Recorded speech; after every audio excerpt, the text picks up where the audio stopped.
తాకట్టులో ఉన్న బంగారాన్ని విడిపించి ఆ రోజు ఆన్లైన్ రేటుకే మేము కొంటాం. Sharma gold company. నమస్తే, వెల్కమ్ టు సుమన్ టీవీ. నేను మీ యామిని. ప్రస్తుతం మనతో ఉన్నారు ప్రముఖ ఆధ్యాత్మికవేత్త, ప్రముఖ జ్యోతిష వాస్తు పండితులు ముల్లపూడి సత్యనారాయణ మూర్తి గారు ఉన్నారు. మనం గురుగారితో మాట్లాడేద్దాం. నమస్కారం గురుగారు. నమస్కారం యామిని.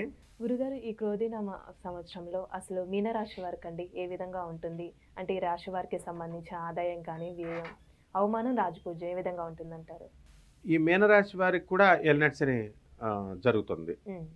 ట్రయడ్ అంటాం, అంటే ఏలినాటి శని త్రయం, మకర, కుంభ, మీనరాశులు. దాంట్లో లాస్ట్ది తక్కువ ఫలితం, తక్కువ ప్రభావం శని నుంచి పడేటటువంటి రాశిది. కాబట్టి వీళ్ళకంతా కూడా చక్కగా విందు వినోద కార్యక్రమాల్లో మంచి జల్సాగా ఉంటారు వీళ్ళు మీనరాశి వాళ్ళు. అండ్ ఉద్యోగాలు చేస్తూ ఉంటారు, హెడ్ క్వార్టర్స్ వీళ్ళని పిలవదు. అండ్ వృత్తి వ్యాపార ఉద్యోగ విషయాల్లో అభివృద్ధి కనబడుతుంది వీళ్ళకి. ఆ తర్వాత ప్రమోషన్స్ అనేటటువంటివి కూడా వీళ్ళకి రావడం జరుగుతుంది. ఆ విధంగా ఈ యొక్క టీఏలు డిఏలు అరియర్స్లో అసలు ఎల్నెట్స్లో జాప్యం చేసి ఆపాల మామూలుగా, కానీ వీళ్ళకి వచ్చేస్తాయి, అరియర్స్లు అన్నీ వచ్చేస్తాయి. అండ్ వన్ టైం సెటిల్మెంట్ పెన్షనర్స్కి వీళ్ళు చక్కగా ఇచ్చేయడం జరుగుతుంది. సో అలాగే వీళ్ళకి ట్రాన్స్ఫర్స్ అనేటటువంటి వీళ్ళు కోరుకున్న చోట కాకపోయినా మొత్తం పైన మాత్రం ట్రాన్స్ఫర్స్ అనేవి జరుగుతాయి. ఆ తర్వాత ఈ ఎంప్లాయీస్ ఎవరైతే ఉన్నారో ఇటువంటి వాళ్ళు ప్రైవేట్ ఎంప్లాయీస్కి వీళ్ళకి మేనేజ్మెంట్ గుర్తించడం జరుగుతుంది. అండ్ గవర్నమెంట్ ఎంప్లాయీస్కి అడ్మినిస్ట్రేషన్ గుర్తించి వీళ్ళని సగర్వంగా సగౌరవంగా చూసుకోవడం అనేటటువంటిది జరుగుతుంది. ఆ తర్వాత కొలీగ్స్ని యొక్క కోఆపరేషను, సబార్డినేట్స్ యొక్క కోఆపరేషను ఉంటుంది. వర్క్ లోడ్ అనేది చాలా అధికంగా ఉంటుంది. అండ్ వర్క్ చేయమని ఆఫీసర్స్ సహజంగా అడుగుతారు, అది కొంచెం ప్రెషర్ ఎక్కువ అవుతుంది. ఇది ఈ కుంభరాశి వాళ్ళకి వర్క్ కల్చర్లో ఉండేటటువంటి సిస్టమ్. ఇప్పుడు ఆర్థికంగా కానీ వ్యాపారస్తులకి ఏ విధంగా ఉంటుందండి? ఆర్థికంగా ఈ వీళ్ళు ఎదుగుదల అనేటటువంటిది ఉంది. లాస్ట్ ఇయర్తో పోల్చుకుంటే వీళ్ళకి ఈ సంవత్సరంలో డబ్బు ఎక్కువ వస్తుంది, కానీ ఖర్చు అయిపోతుంది. అంటే ఈ సంపాదించిన డబ్బు తీసుకెళ్ళి ఎవరైనా అడిగితే వాళ్ళకి అప్పులు ఇచ్చేస్తారు. ఆ విధంగా అది ఇరుక్కుంటుంది తప్ప మామూలుగా వీళ్ళ సంపాదన పరంగా బాగుంటుంది. అండ్ నెక్స్ట్ ఏంటి బాగుంటుందంటే వీళ్ళు చేయకూడనటువంటి బిజినెస్ ఒకటే, ఇనుప బిజినెస్ సంబంధించినటువంటి వెల్డింగ్ షాప్స్, ఇలాంటి ఐరన్ బేస్డ్ ఇండస్ట్రీస్ స్టార్ట్ చేయకూడదు. అండ్ ఎలక్ట్రానిక్స్, ఆ తర్వాత సాఫ్ట్వేర్ రంగాలు, అలాంటి బిజినెస్లు స్టార్ట్ చేయొచ్చు. హోటల్స్, ఆ తర్వాత మీకు బట్టల షాపులు, డిపార్ట్మెంటల్ స్టోర్సు, వైన్ షాపులు, పబ్స్, రెస్టారెంట్స్ ఇలాంటివి స్టార్ట్ చేయొచ్చు. హాస్టల్స్, ఇవన్నీ కూడా. అలానే ఇప్పుడు విద్యార్థులకి ఏ విధంగా ఉంటుందండి? ఒకవేళ విదేశాలకి వెళ్ళాలనుకుంటున్నా అక్కడ ఉన్న వాళ్ళకి కూడా. విద్యార్థులకి అంత అనుకూలమైనటువంటి సమయం కాదు, చాలా హార్డ్ వర్క్ చేయాలి. అన్ని రాశుల కంటే ఈ రాశి వాళ్ళు ఎక్కువ స్టార్ట్ చేయాలి. అండ్ ఫారెన్ దగ్గరికి వచ్చేసరికి వీళ్ళు కోరుకున్న చోట్ల విశ్వవిద్యాలయాల్లో రాకపోయినా ఏదో ఒక విశ్వవిద్యాలయాల్లో సీట్లు వీళ్ళకి రావడం జరుగుతుంది. అలాగే సప్తమ స్థానంలో ఉన్నటువంటి ఈ యొక్క కేతు ప్రభావం వలన వాళ్ళకి ఆ విదేశాల నుంచి ఏం బ్రేక్స్ ఉండవు, గీసాలు వస్తాయి. కాకపోతే ఒకటి ఏంటంటే ఈ మ్యారీడ్ కపుల్స్ ఉంటారు, వీళ్ళు అక్కడికి వెళ్ళేటటువంటి వాళ్ళు ఫారెన్ చదువు కోసం విద్యార్థుల దశలోనే పెళ్ళిళ్ళైన వాళ్ళు ఉంటారు ఆడవాళ్ళు.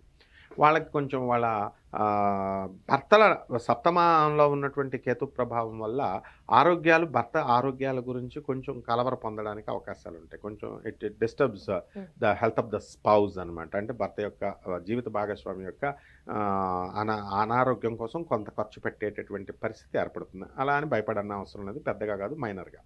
ఇప్పుడు వివాహానికి సంబంధించి ఏ విధంగా ఉంటుందంటారు? వివాహాలు ఏలినట్స్లో చేసేస్తాయి కాబట్టి పెళ్ళి ఇంతవరకు కానటువంటి వాళ్ళందరికీ కూడా వివాహాలు అవుతాయి. అయితే ఆడపిల్లలకి కొంచెం తక్కువగా అవుతాయి, మగపిల్లలకి బాగా ఎక్కువ అవుతాయి వివాహాలు. ఆ తర్వాత సంతానానికి ఇమీడియట్లీ ఫాలోడ్ బై సంతానం కూడా వాళ్ళు కొంతకాలం వెయిట్ చేయాల్సినటువంటి అవసరం. ఇంతకాలంగా సంతానం కోసం ఫెర్టిలిటీ సెంటర్స్ తిరుగుతున్నటువంటి వాళ్ళు ఇంకా తిరుగుతూనే ఉండాలా. అదేవిధంగా ఇంతవరకు పనులు కానటువంటి వాళ్ళు అన్ని రకాల పనులు కూడా వాళ్ళు కూడా they have to wait for some time. అంటే ఈ రాశి వారికి ఏమైనా ఆరోగ్య సమస్యలు ఉంటాయండి? జనరల్గా ఏలినట్స్ అనగానే ఆరోగ్య సమస్యలు వస్తాయి, నర్వస్ వీక్నెస్లు రావడానికి అవకాశాలు ఉంటాయి. అంటే ప్రతిదానికి ఎక్సైట్ అవ్వడం, వీళ్ళు అతిగా ఆలోచించడం, ఓవర్ అనలైటికల్గా ఉండడము, ఇవి అంతకు మించినటువంటి పెద్ద జబ్బు ఏం లేదు. జన్మంలో ఉన్నటువంటి రాహు అనుమానపు జబ్బు ఎక్కువ ఉంటుంది మీన రాశి వాళ్ళకి ఇప్పుడు అక్టోబర్ వరకు.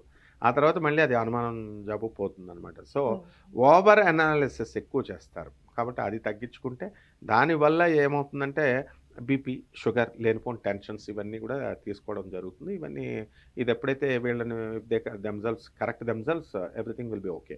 దీన్ని వీళ్ళు వాళ్ళ ప్రయత్నపూర్వకంగా కరెక్ట్ చేసుకోవడానికి చూసుకోవాలి. అలానే ఇప్పుడు ప్రైవేట్ ఉద్యోగస్తులు కానీ గవర్నమెంట్ రంగానికి సంబంధించండి వీళ్ళకి ఏమైనా ప్రమోషన్స్ వచ్చే ఛాన్స్ ఉందంటారు? మెయిన్ రాశి వాళ్ళకి ప్రమోషన్స్ వస్తున్నాయి. ప్రైవేట్ ఉద్యోగస్తులకు ఫారిన్లో వాళ్ళ హెడ్ క్వార్టర్స్ నుంచి వాళ్ళకి ఆఫర్ లెటర్స్ కూడా వస్తున్నాయి. అండ్ ఇండియాలో ఉన్నటువంటి వాళ్ళకి జీతాల పెరుగుదల ఉంటుంది, ప్రమోషన్ ఉంటుంది. And their efforts will be recognised by the management. Compulsory వీళ్ళు చేసినటువంటి ఎవ్వరు చేసినా, వాడు ప్రైవేట్ ఉద్యోగస్తుడైనా గవర్నమెంట్ ఉద్యోగస్తుడైనా ఆనెస్ట్గా మనం నిజాయితీగా మనం పనిచేసినప్పుడు అది ఏలినాడ్సిన సమయం అవునండి, దానికంటే కూడా పెద్ద కఠినమైనటువంటి సమయమైనా సరే ఎవరు ఆపలేరు. Hard work will always be paid. అందువలన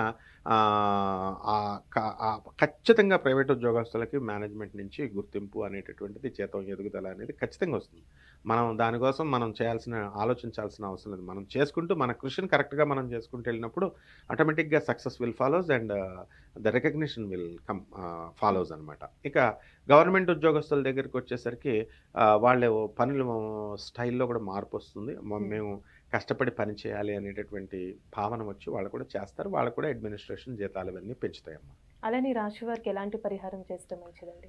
ఏలినాటి శని కాబట్టి శని జపం చేసుకోవాలా, శని స్తోత్రాలు చదువుకోవాలా. శనికి కిలోంపావు నల్ల నువ్వుల్ని, నల్లని వస్త్రాన్ని పేద బ్రాహ్మణులకి శనివారం నాడు ఉదయం 8 గంటలకి వాళ్ళు దానం చేసుకోవచ్చు, గుళ్ళో కానీ బయట కానీ.